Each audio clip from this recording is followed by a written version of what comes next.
evening, ladies and gentlemen. It is me, Viktor D Huliganov, once more time. This time I want to rant a little bit for April. It is April ranting session in my series of monthly rants, but one day are also going to be turned into podcasts, because it's very kind of popular to have podcasts. Everybody got an iPod or a Creative Zen, and they putting them onto subscription services and automatically uploading audio from feeds, podcasting feeds. So this is great. You don't even have to remember specially to look in this place or that place. You got a subscription organizer in the software, and if you once subscribe to somebody's pod service, you're always getting their new podcast every month or every week or however often they are doing it. You can listen to it in all different places. You don't have to be with your computer. If you got your pod, you can go anywhere and listen to your audio streams. So it's a very good idea, especially people who want to get out and about and who want to lose the weight, things like what I want to do. So I have the Creative Zen myself, and I'm listening to some of my favorite podcasts every week. Several different podcasts I listen to, so I quite like using them, so I thought I would also make them. So there we are. Okay, what I want to rant about today was something which I really intended to get around in the last one. The last one being that I did was December, because I didn't do them December one before. So in between March and April, this is April's one, I did the December one. I started to talk about other matters and didn't really get to the point of what I wanted to talk about. And this, what I want to talk about really is service. Service, the idea of service and value. Because every time you give money or get money, it's a question of giving or receiving value, which either can be for a good or for a service. So it's all about giving and receiving good value for money. And basically I want to make some observations.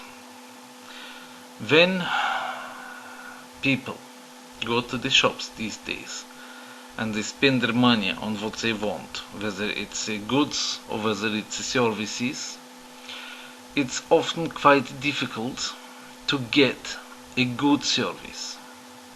I noticed myself that I always was brought up in the accountancy profession by very good teachers, good gurus of the accounting way, and I consider myself to be a well-trained accountant. And one of the things which they gave me, these teachers of mine in the profession, was a service ethic. I would not dream, for example, of going home at the correct time according to the law. If I thought that the client needed me to put in an extra hour, I would put the hour in and completely not think twice about it. But when you come then to pay the money out that you earn this way, and you're a little bit late for the shop's supposed to shut at 6 o'clock, and you come along 6:05, they won't let you in. And I think to myself, well, wait a minute, they want to get hold of the money, what I earned by always being ready to go the extra mile for my clients. If I really wasn't doing the extra mile for my clients, I wouldn't be competitive, because there's a lot of competition among service providers.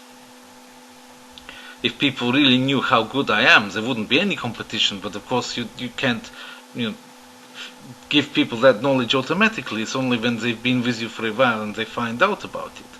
But you just have to say what your ethic is, and they could say, yes, well, that's his sales talk.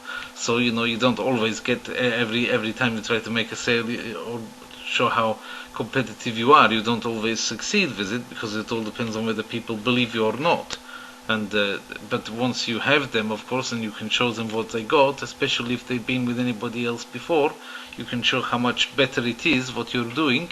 They don't go away afterward. So that's a different matter, keeping them, retaining them. But I know that if I were to be kind of like in my profession, if I were to behave the way that some people behave when I'm spending the money which I earn in my profession, I'd probably go out of business. But I wouldn't dream of it. And you receive, whenever you try to spend money in shops, you receive damaged goods, you receive goods, you have to take them back, then the shop is giving you a new one and saying, I'm very sorry, but nobody ever refunding, for example, your time and your extra petrol, other things like that for going again. Sometimes they do in the UK, but in Poland almost never. But then again, mainly they don't even in the UK, and the amount of things which you have to go back for and exchange, etc., is really very high. A lot of people, I don't have a problem with it myself. I always go back with a very, very good conscience and demand to have things replaced if they're bad, because I know that I would expect the same if I were to deliver something by accident what wasn't top notch. I would expect people to come to me and I would be always ready to redo or to replace or whatever it is. So I'm going with very good conscience to ask for replacement, but still nobody's compensating the time or anything like that. Most of the time you don't get any compensation at all. People just think they can give you rubbish, knowing that a lot of people don't like to come back to the shop and tell them off, and they just accept it. And so people just do it, yes, and all of these consumer rights is only good if you actually got the disposition to go to the shop and sometimes have a bit of a well, maybe not a row, although they can be rows sometimes, even though you're going for your statutory rights. Sometimes they can still be an argument about it, but in any event they have very subtle ways of making you look stupid if you're not very sure of your ground. But I can assure you that if I'm taking something back to the shops, I don't take any nonsense. And if anybody tries to make me look stupid in front of the other customers, usually that person is ending the day in, well, is ending the conversation in tears, because I don't accept it. Okay? But I can tell you this, that many people don't do this. Many people are easily backing down. I really encourage you not to do that. I encourage you to go and get your statutory rights, because when this happens, you're forcing the shops not to go through this cynical policy of giving the show the untested, untried goods out. Now, I accept the fact that in some classes and categories of goods, some electrical goods, it's a statistical probability that one in a few, sometimes 1 in 10 of particular kinds of things might be a little bit worse than others. Yes, sometimes that does happen. That a MP3 player, 1 in 20 MP3 players might actually be a little bit worse than the others, and you might discover that it's packs in after 6 months and you've got a year's warranty. You simply take it back and you insist. You say, look, I paid good money for this, I insist you must replace it. If you don't do that, then they're simply giving the message, everything's okay. Everything's okay with this product. Customers aren't giving it back. And you're not helping other people by doing this. That's where I'm coming on to my philosophical explanation now about value, about why we have to demand value, okay, and why it is that the customer is said to be right. Obviously the customer is not really always right, okay. If I went into a shop with a kind of white walls and white ceiling, and I said to the people in the shop, hey, shop people, your shop is all red, isn't it? You've got red walls and everything. And they said to me, oh yes, the customer's right, so yes, our shop is red on the walls. I would think they're just humoring me and being stupid. Okay? Obviously, if the customer says something which isn't true, then it's your duty to say, okay, in fact the truth is this and this. Yes, you can't just say, yes, you're right, because you're the customer, you're always right. That's not what customer is always right means. Let me try to explain what the customer is always right means. Okay? Here goes. When you are faced with the reality, okay, that you have to give a lot of yourself when you're earning money, but when you're spending money, it sometimes gets hard to get this value back that you gave when you earned it. Okay? Then when you see this reality, you've got 3 choices, haven't you? One choice that you can do is to say, okay, I am simply going to accept the fact that I have to give good value for money but receive bad back. I always have to be the loser. Maybe this is a Christian way of going about it. Maybe you think that. Well, let me tell you, it is not a Christian way of going about things. Always to accept, bad service from people when you're spending your money, and to give a lot of value when you're earning your money. Because you are honest, you want to give value, at least as much value as you take when you're earning the money. But when you're spending the money, if you don't stand up for your rights and don't make sure you get value back for your money, you're not helping the other people. All the other people trying to spend as well from that provider you're helping them also to be disadvantaged. You're making everybody's position weaker, because they will say, this guy before, he received the same and he was happy. Why are you not happy like that guy? Even if you're not happy and you look happy, I'm sorry, but you're making it worse for other people. It's all very well you turn the other cheek, but when it means you're turning other people's cheeks as well for them, it's not so good, is it? So, I don't believe it is a Christian thing necessarily to simply accept shoddy service from others. It's Christian to forgive. If you take it back and they say, yes, you are right, we made a mistake, we're very sorry, and here's your replacement, and please do forgive us and come back to us again. And if I would say to them, no, I'm never coming back, I will go to your competitor next time because you have disgusted me. Yeah, after they've nicely apologized and done what they can to repair, this would at this point become completely unchristian, because we are told to forgive. When people ask for forgiveness, you should give it.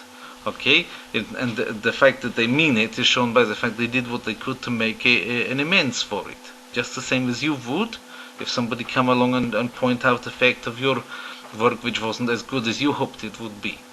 So, it's not Christian to say, okay, I'm always going to be the loser. When I'm earning my money, I will give good service better than I receive, but when I'm come to give it, I accept the fact I get worse value for money and the money is worse. That's not a Christian attitude, but it's one of the logical choices that you have. Another logical choice then, if the first one is not a good idea, and at the end of the day, if you did follow it, you'd always be the loser, you'd always have people sit on your head, you wouldn't amount to very much. Okay, but the other two choices are, you could say, okay, since I can't spend my money and get value for money, why the hell, sorry to use the expression, but why the hell should I bother to carry on giving value when I can't get value when I'm spending my money? That's the cynical view, isn't it? But you could be tempted to start thinking that way and say, well, okay, since everybody else, when I'm spending my money, is giving me rubbish, why should I be the only one when it's my turn to receive the money? Okay, why should I be the one who's so fantastic? I should have a good conscience if occasionally I'm doing things which are substandard, because I have to put up with the fact that when I buy money, I spend my money, I buy my goods and services, a lot of them are substandard as well. Okay, there's a logic there, isn't there? I'm not suggesting you take on this viewpoint, but there's a certain logic there. You're saying, well, because I can't be sure that I will spend my money and get value for money, people will try to cheat me, so therefore when I'm producing my services, I have to try to cheat them, because that way I'm keeping ahead of the game or on par with the rest of the game. And to an extent, of course, people do start to think this way after a while, and certainly it gives people a degree of easiness with their mistakes when they think, okay, well, we all make mistakes, and I know how often I had to put up with forgiving other people's mistakes. And it is true that if you have been forgiving of other people's mistakes, all the more reason you are to hope for forgiveness and to therefore ask for forgiveness if you see that you've made a mistake. But it's a different approach, isn't it, to actually saying, okay, I go ahead and plan to make them. Okay, I'm going to go ahead and plan to do shoddy work, I'm going to plan to reduce my service level, reduce the value for money that I give to my clients or my employer or whoever it is that I'm supposed to give value to. And I'm going to plan a way to do this because I'm getting so cynical about the fact that my money is worth less on the market when I come to spend it, because nobody's giving me what I should have, okay, for my money. Well, if everybody does this, if everybody starts to think that way, can you see what will happen? Everything will start to spiral downwards. If we all start to think this way, then you can see it's going to go into a big downward spiral. Yeah, this guy gives this guy a bad service, so this guy gives the next guy a bad service. Everybody starts to serve the other one badly, and in the end, the country ends up looking like Italy. Everybody being cheeky and rude and sloppy in the service of another person. Who wants that? If you want that, you can go and live there. It's in the European Union. You can just go and live in Italy if you want to. Nobody's stopping you from doing it. But who wants to? Well, I suppose for the nice food, the nice views and everything, there are compensating factors. I'm not, knocking Italy. But, from the way that people serve each other in that country is diabolical. And you wouldn't want your country to end up going down that way, would you? You want to be like Holland, where the service is done really nicely. Okay? Now, Italian people may be a lot better looking than Dutch people. Yeah, but they certainly make up for it by being jolly rude to their clients when the Dutch are looking after their clients so well. I would like to go to Italian restaurant in Holland. In the old days, food like Italian food in Holland used to be nice and cheap as well as well produced and well served. But these days you're paying in euro what you used to pay in Dutch guilders. Now it's not cheap anymore. Now it's very expensive, and the Dutch people had to put up with a tremendous inflation when they went into the euro. So it's very sad for them. I feel sorry for them. They didn't deserve that. They had to put up with it. But being, decent people, they did put up with it, and they had to live with it. And hopefully in due course it all sorts itself out for them in their economy, and they're not, damaged in the long term by it. I hope that is the case for them. They may not be the best, I don't really want to go into insulting them at all in any way, because they're very good humored people, very nice people, and like I say, when it comes to service, I think Dutch service is one of the best you can get. Italian service one of the worst you can get. But basically, it is simple as this. If you were to earn your money in Italy and pay it out in Holland, you would be ahead of the game, wouldn't you? And of course, if you were to earn it in Holland, where you were expected to produce good service, and then pay it out in Italy where you're not getting good service, you would feel that you're getting the worst of both worlds. So just an idea of how you could get a kind of service level arbitrage going within Europe. But I don't advise it. It comes on to the third possibility of how we can approach the matter. You can say, okay, even though I'm finding it hard to get the service I want or get the quality of goods that I want for my money, for money's worth, okay, I nevertheless will do two things. I will make sure that I'm always giving good service. That's the one side. And then with very good conscience, I'm going to make sure that I execute from the people that I buy from, that I execute from them the same, saying to them that if I was to do it your way, I would go bankrupt. If you go bankrupt, you'll know why. Remember my words. I expect from you to be very good service, because I myself am extremely good when I give service, and therefore I'm only expecting from you what I'm giving myself when it's my turn to be giving these services. Please give me what I deserve, because I know how well I work. Okay? And that's basically the philosophy of the customer being right, isn't it? It doesn't mean to say that the customer, you tell a customer, yes, that's right, when they tell you, something which is obviously, wrong, factually wrong. but it means that you have to give the benefit of the doubt and the extra value and go the extra mile on the side of the person who is paying. That's why you have to do it philosophically. Because the other two choices of simply being always the victim on the one hand, that doesn't work. And the role of the cynic saying, well, I can't get good service, I'm not going to give it either because I don't always be on the losing side. Okay, I can't make these people give me service, so therefore to stay ahead I've got to give a worse service. Those two don't work. They end up in the breaking downs of societies. Okay, but if you are working well yourself and you know you got a good conscience about the way you work, you should go ahead and go to the people that you're buying from and saying, this money that I gave you was honestly worked. I didn't receive it on false pretenses. I honestly earned it. I honestly paid tax on it. It's mine. God gave me the wherewithal to earn this money, but I also earn it myself with honest hard work. I gave value for it. Yes, I don't have anything that I didn't receive from God, but I also expect God gives you also the ability to serve me properly. And that is a Christian way to execute service from people, to make sure that they simply give you what they should for your money.